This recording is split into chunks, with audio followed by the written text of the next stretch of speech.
না অবশ্যই পার্থক্য বলতে কিছু না।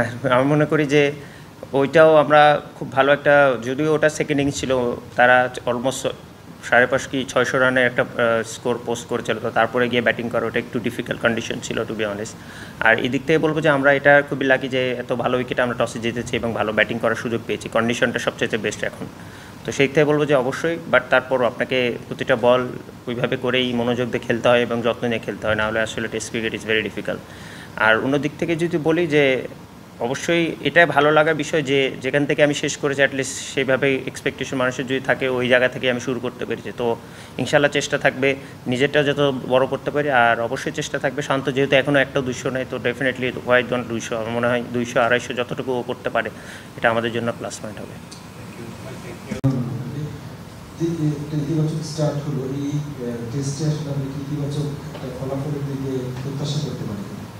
না আমার মনে হয় এটা very early to say, but যেটা এটা বলতে পারেন যে স্বাভাবিক আমাদের রিসেন্ট সব দিক থেকেই পারফরমেন্সটা একটু ডিফিকাল্ট টাইম যাচ্ছিলো আমাদের, কারণ আমাদের বাংলাদেশ টিম যতটা ক্যাপাবল, যতটা ক্যালিবার আছে সেভাবে হয়তো বা তারা এক্সিকিউশন করতে পারছিল না ডিফারেন্ট ফর্ম্যাটে। ইভেন আমরা টেস্টেও লাস্টে কোয়ার্টার ভালো খেলতে পারিনি, বাট এটা আমাদের একটা চ্যালেঞ্জ ছিল যেন আমরা ভালো একটা যে কন্ডিশনই হোক, মানে আমরা যেন ভালো স্টার্ট করি, সেটা যেন লং করতে পারি মেক শিওর। তো সেই দিক থেকে বলবো যে ফার্স্ট ডেটা ডেফিনেটলি আমাদের এমন চিন্তা থাকবে কালকে যেন ইনশাল্লাহ আমাদের দিনটা এটাও করতে পারি, 3টা সেশন থাকে মিনিমাম যেন আমরা 2টা সেশন দিতে পারি, তাহলে এই গেমে আমরা অনেক দূর এগিয়ে যাবো ইনশাল্লাহ।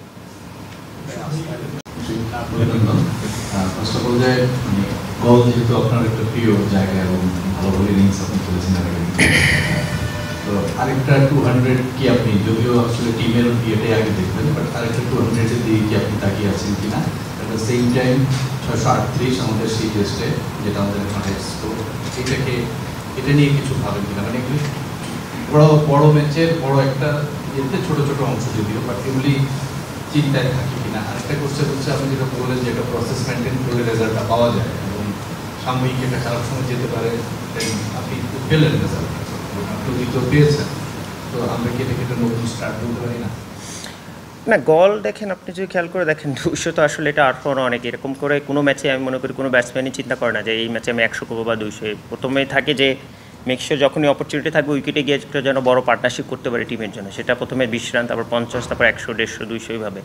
তো সেই থেকে বলবো যে হ্যাঁ অপরচুনিটি যেহেতু আছে, বাট টুমারো হচ্ছে ফ্রেশ ডে, তো আমাদের আবার নতুন করে শুরু করতে হবে, যেহেতু ওদের নতুন বল আছে, 10টা ওভার হয়েছে মাত্র, তো আমাদের নতুনভাবে করতে হবে। ইনশাল্লাহ চেষ্টা থাকবে যত বেশি করা যায়। আর আমি বললাম যে গলে যত দিন যেতে থাকে এই উইকেটটা ডিটোরিয়েট হয়ে থাকে, তো আমরা চেষ্টা করবো ফার্স্ট ইনিংসেই যদি আমরা বড় একটা লিড নিতে পারি, ভালো একটা স্কোর পোস্ট করতে পারি, যেটা কিনা ওরা ফার্স্ট ইনিংসের চাইতে 100 রান বা 80 রান আমরা এগিয়ে থাকতে পারবো, এটা আমাদের জন্য অনেক বড় প্লাস পয়েন্ট হবে। বাট কালকের ফার্স্ট আওয়ারটা খুব ইম্পর্টেন্ট, আমরা যদি ওটা ক্যাপিটালাইজ করতে পারি, ভালো মতো এক্সিকিউশন করতে পারি, ইনশাল্লাহ আই হোপ উইকেটটা আরও বেটার হবে এবং আরও ব্যাটিংয়ের জন্য সুইটেবল হবে।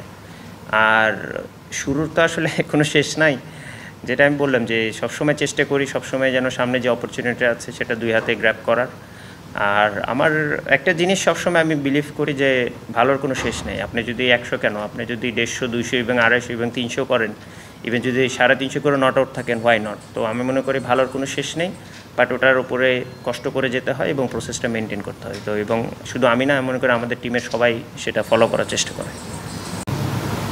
আপনি এর আগেও শ্রীলঙ্কার বিষয়ে বলছিলেন যে আজকে ওখানে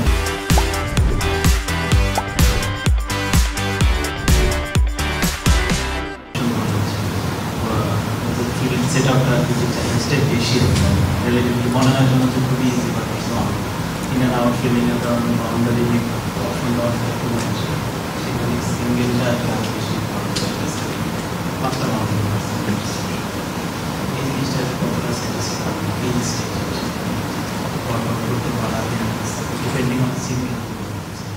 না অবভিয়াসলি যেটা আমি বললাম যে এরা ফিল্ড প্লেসমেন্টটা ওইভাবেই করে, কন্ডিশন বেসিস করে। আপনি যদি অন্য অন্য অপোনেন্টের ইনিংসে দেখবেন যে 2, 3, 4 মারার পর ওই ফিল্ডারটা হয়তো পিছিয়ে নেয়, এরা দেখবেন হয়তো একটা করার পরে ওটা পিছিয়ে নেয়, তো ইন অ্যান্ড আউট ফিল্ডিং নেয় এবং পেশেন্সটা অনেকক্ষণ খেলতে হয়। তো আমরা টিম মিটিংয়ের কথাই বলেছি যে আমরা যেন ওই পেশেন্সটা যখন থাকবে আমরাও যেন ব্যাটসম্যানরা ওই পেশেন্সটা রাখি। এবং টেস্ট ক্রিকেটে আমি মনে করি যতই 4-6 খেলা হোক না কেন, এখন রিসেন্টে T20 বা হোয়াইট বলে, আমার কাছে মনে হয় single stretch very important. Rotate করতে থাকলে একটা বলারের জন্য প্রবলেম হয়, যেটা আপনার রাইট লেফট কম্বিনেশন থাকে, ফিল্ড চেঞ্জ করতে হয়। তো সেই থেকে বলবো যে single stretch very very important, আর এই জন্যই ট্রেনিং করা লাগে যেন আমরা ফিট থাকি।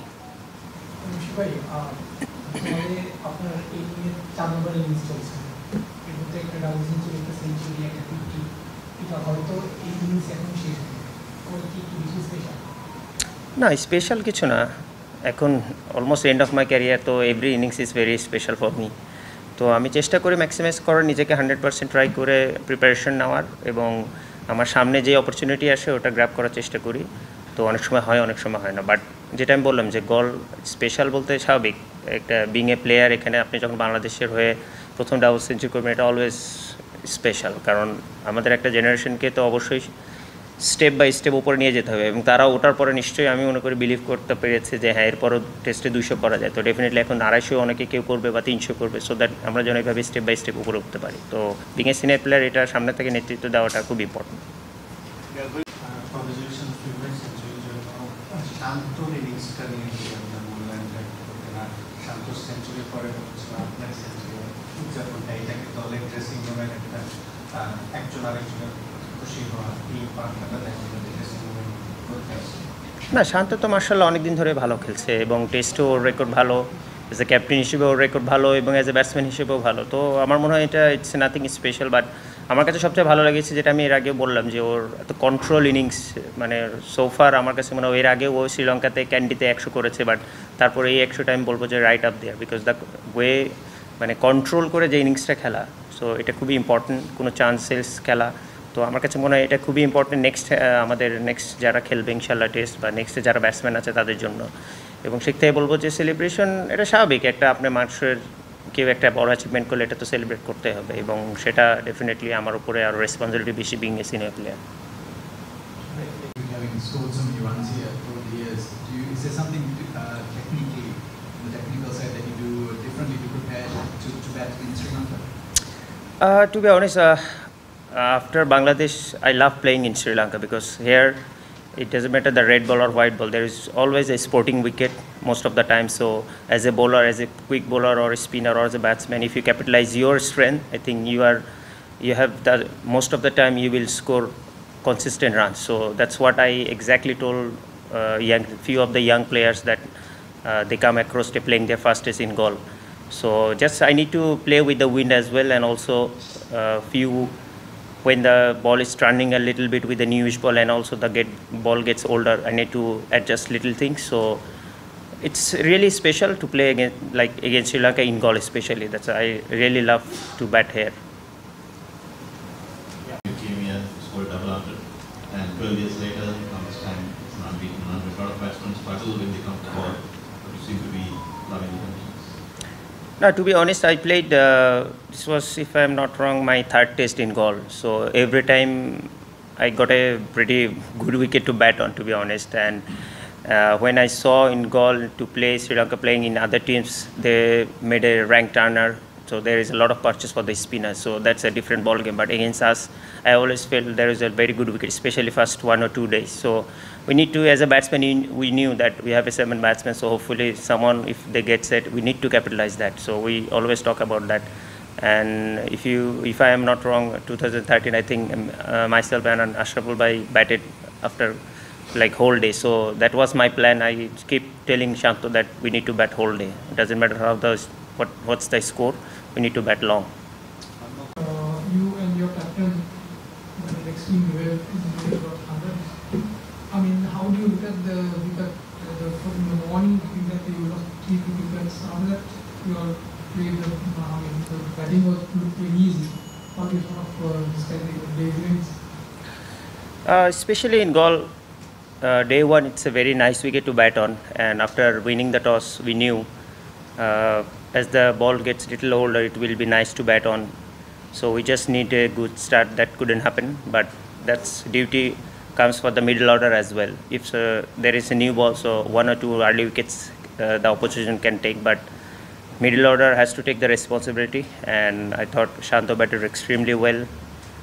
The way he batted, the control he shown, I think it's very good to going forward. And I hope if you see the records in Galle, as the day progresses, day 1, day 2, it gets worse and worse. So we have to put a big total in the first innings especially, because what I feel in Galle, you have to take the first innings lead as you can, as many as you can. So our main focus is now to bat as long as we can, and we need to start fresh tomorrow again.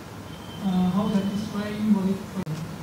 Yeah, obviously satisfying. No one wants to get less runs in test after if you play so many years for your country. So everyone wants to perform in every game. It doesn't just happen. So that shows that if you do the right things over and over, hopefully the process things if you do, some days the big score will come. Make sure when the big scores come, I make it big. So that's what I exactly did, and I'm not finished yet. So inshallah tomorrow I will try to maximize. Abhishek, whether it's test cricket or one day against Sri Lanka or Bangladesh, you used to score runs heavily against Sri Lanka. So is there any particular reason or mindset that you have when you play against Sri Lanka? To be honest, I was expecting this question whenever I played really well. Not really. I play in front of me, and I respect all the opposition. As you said, probably I had a good record against them, but that doesn't mean every time I walk into the bat and I will score easy runs. If you see, when I was in 99, I took a lot of balls and they didn't give me any balls to freebies. So that shows they are very tough side to be honest, to score against. Because they are very smart with their bowling changes and also field placement. So what I feel, when I am in control, I just trust my process and I just bat long.